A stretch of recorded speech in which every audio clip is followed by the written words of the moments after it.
आपको मालूम है भारत और चाइना के बीच 28 अप्रैल 1954 में पंचशील का समझौता हुआ था, जब भारत का प्रधानमंत्री पंडित जवाहरलाल नेहरू हुआ करते थे।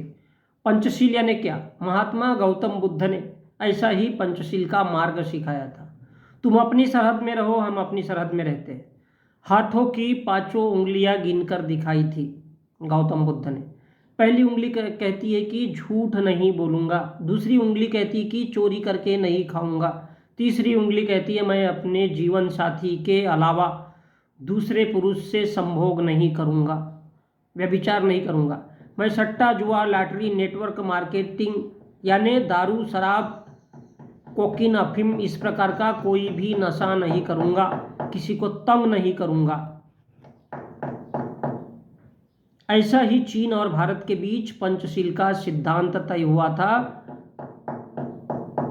28 अप्रैल 1954 को। चीन अपने सरहद में कुछ भी करे और भारत अपने सरहद में कुछ भी करे, दोनों देश आज़ाद हैं, एक दूसरे के बीच हस्तक्षेप नहीं करेंगे। भारत चीन से कोई वस्तु नहीं खरीदेगा और चीन भारत से कोई वस्तु नहीं खरीदेगा। लेकिन हम भारत के लोग इतने मूर्ख और नालायक हैं कि हम चीन की बनाई हुई वस्तुएं, चाइना की बनी हुई वस्तुएं रोज खरीदते हैं और उसके बगैर चल नहीं सकते।